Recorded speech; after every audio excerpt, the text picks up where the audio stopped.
लगे, फ़इन्नल जन्नत हियल मावा, उसी के लिए जन्नतें। हुजूर के जमाने में एक औरत थी, वो उससे गुनाह हो गया, जीना हो गया, बदकारी। वो आई हुजूर सल्लल्लाहु अलैहि वसल्लम के पास।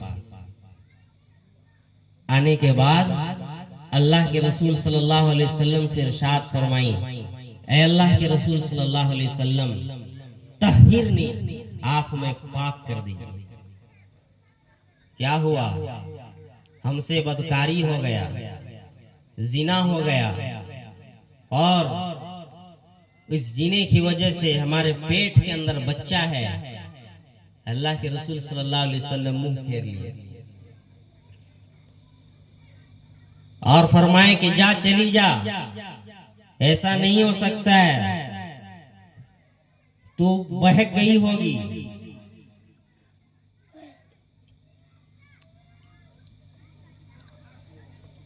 वो आई फिर के आगे को और फिर बोली, तहिरनी या रसूल अल्लाह सल्लल्लाहु अलैहि वसल्लम, ए अल्लाह के रसूल हमें पाक कर दीजिए, हमें डर है इस हालत में अगर मैं मर गई तो मैं किस मुंह से अल्लाह तबारक व तआला के सामने खड़ी होंगी।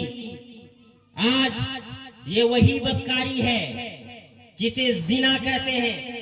आज के जमाने के अंदर, इस दौर के अंदर जीना एक मॉडर्न कल्चर बन चुका, एक सिस्टम बन चुका। लोग इसे ऐब नहीं समझते, लोग इसे फैशन समझते। बॉयफ्रेंड गर्लफ्रेंड के नाम पर और ये कल्चर चलाकर लोग जीने के अंदर ऐसे मुलविस हैं। अल्लाह के रसूल सल्लल्लाहु अलैहि वसल्लम के ऊपर जो कुरान उतरा है और जो शरीयत नबी करीम सल्लल्लाहु अलैहि वसल्लम इस दुनिया के अंदर लेकर आए हैं, जीने के मुताल्लिक वो शरीयत क्या कहता है सुनो। कुरान कहता है कि अगर जानी, जिना करने वाला गैर शादीशुदा है तो उसको कोड़े मारे जाएंगे, और वो बंद कमरे के अंदर नहीं मारे जाएंगे, भरे चौक के अंदर उसको कोड़े मारे जाएंगे, और आखिर कोड़ा भी उसी तर्ज पर मारा जाएगा जिस तर्ज पर पहले कोड़े जितनी जोर से मारा गया था। और अगर जिना करने वाला जानी और जानिया शादीशुदा हो तो उनको समाज के अंदर लाकर लोगों को जमा कर कर, पूरे गांव के लोगों को, पूरे शहर के लोगों को मैदान के अंदर जमा कर कर जमीन में गड्ढा खोदा जाए, और उस गड्ढे के अंदर उस जानिया को और उस जानी को गर्दन तक मिट्टी डाला जाए और इतना पत्थर मारा जाए कि वो वहीं मर जाए। ये अजाब है जीना का, ये सजा है जीना का। इतना सख्त गुनाह, इतना सख्त अजाब, जिसे आज के जमाने में लोग फैशन समझ बैठे हैं। वो गामिदिया औरत आती है और कहती, या रसूलुल्लाह सल्लल्लाहु अलैहि वसल्लम, तहहिरनी, पाक कीजिए, मुझे डर है अगर इस हालत में अगर मैं मर गई तो अल्लाह के सामने किस मुंह से खड़ा होंगी, क्या मुंह दिखाऊंगी।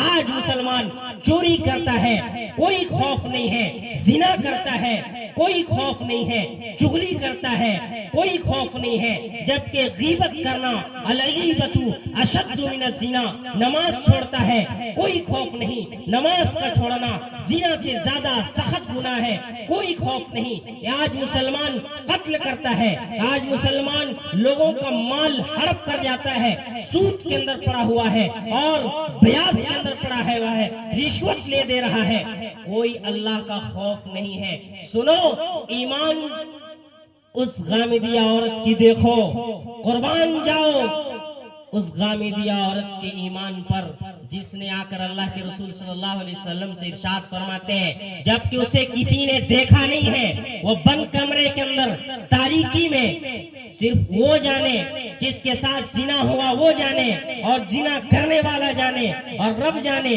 तीसरा कोई नहीं जानता।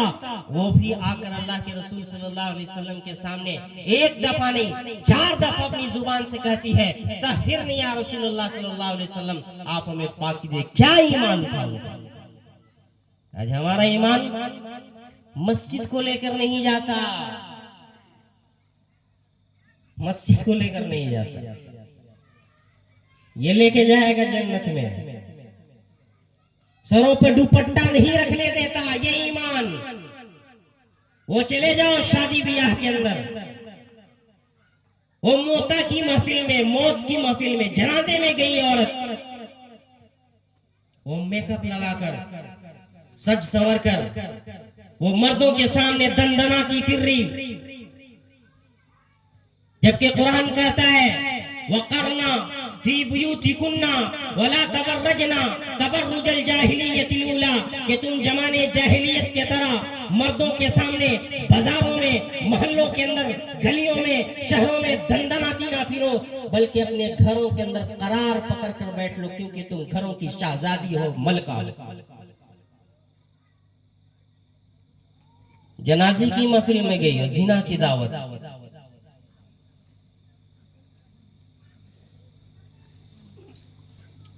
वाई अल्लाह के रसूल सल्लल्लाहु अलैहि वसल्लम इरशाद फरमाए, देखो गलती तुम की है, सजा तो तुम्हें मिलेगी, लेकिन जो पेट में तुम्हारा जो बच्चा है उसका कोई गलती नहीं है, उसको किस जुर्म का सजा दिया जाए। जाओ घर को जाओ, और जब बच्चा जब विलादत हो जाए, पैदा हो जाए, फिर आना।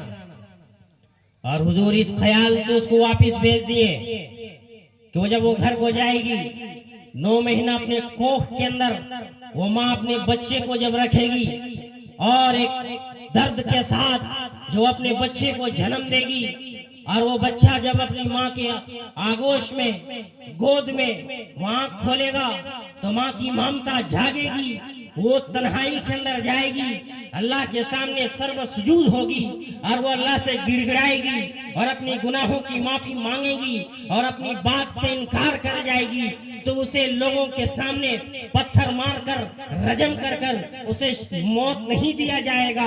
ये सोचकर अल्लाह के रसूल सल्लल्लाहु अलैहि वसल्लम उसको भेज देते हैं, तारीख उठाओ, किताबें उठाओ। वो गामिदिया औरत रोजाना रात को वो जागती थी, बार बार उसकी आंखें नींद से खुल जाती थी, और वो बिस्तरों पर अपने उस पेट में पलने वाले बच्चे को तलाश करती थी कि कहीं आज हमारा बच्चा पैदा ना हो गया। और जब बच्चा पैदा हो गया, वो दोनों हाथों पे बच्चे को उठाकर वो हुजूर सल्लल्लाहु अलैहि वसल्लम के पास लेकर आई। कुर्बान जाए उस औरत के ईमान पर। अल्लाह ऐसी इस्तकामत वाली, ऐसी ईमान हमें भी अता करे, आपको भी अता करे। आई अल्लाह के रसूल, बच्चा पैदा हो गया है, ताहिरनी या रसूल अल्लाह। अल्लाह के रसूल सल्लल्लाहु अलैहि वसल्लम देखे कि बच्चा अभी दूध पीता बच्चा है। अल्लाह के रसूल सल्लल्लाहु अलैहि वसल्लम इरशाद फरमाए, ये बच्चे की कोई कसूर नहीं है, जा इसे 2.5 साल दूध पिला कर ला। जब बच्चा दूध पीना छोड़ दे, फिर मैं तुझे सजा दूंगा। वो गई और बच्चे को दूध पिलाई, और डेली उसके मुंह पे हुजूर का टुकड़ा डालती, लुकमा डालती, ताकि वो बच्चा अपने हलक के अंदर खुद से लुकमा उतारना शुरू कर दे। उसे पानी पिलाती ताकि वो खुद से पानी पी। 2.5 साल के बाद जब बच्चा ने दूध पीना छोड़ा और अपने हाथों से वो लुकमा खाना शुरू किया और पानी पीना उसे जब आ गया, वो फिर हुजूर सल्लल्लाहु अलैहि वसल्लम उसको ये इस वजह से मोहलत दिए ताकि जब बच्चा दूध पीने के आलम में वो देखे, और जब माँ तुतलाती हुई जुबान के अंदर वो अपनी माँ को माँ कहे, वो शरारत करे, वो खेले, वो उछल कर आकर माँ की आगोश पे बैठे, वो कभी सर पर चढ़े, वो कभी रोए, कभी नखरे दिखाए, तो माँ का दिल पिघले और इस बार भी वो कम से कम जाकर अल्लाह के सामने वो अपनी गलती का इजहार करे और माफी करे, ताकि यहाँ कौम के सामने उसे संसार और रजम ना करने पड़े। लेकिन वो औरत आ जाती है। अब अल्लाह के रसूल सल्लल्लाहु अलैहि वसल्लम ऐलान करते हैं, सहाबा में कौन है जो इस बच्ची की जमानत लेता है? एक सहाबी जमानत लिया, रसूलुल्लाह इस बच्चे की तालीम और तरबियत परवरिश की मैं जमानत लेता हूं। उस औरत को जमीन के अंदर गाड़ा गया, पत्थर मारा गया, इंतकाल कर गई। कुछ लोगों ने आपस में चेमी गोइयां शुरू की कि बड़ा बदकार औरत थी। अल्लाह के रसूल सल्लल्लाहु अलैहि वसल्लम के कानों पे जब ये आवाज टिकराई तो अल्लाह के रसूल सल्लल्लाहु अलैहि वसल्लम इरशाद फरमाते हैं कि लोगों, इस औरत ने वो सच्ची और पक्की तौबा की है। अगर इसकी तौबा का एक हिस्सा भी पूरे मदीना के लोगों में तकसीम कर दिया जाए तो पूरे मदीना के लोगों की मगफिरत हो जाएगी। वो ईमान था, वो खौफ था।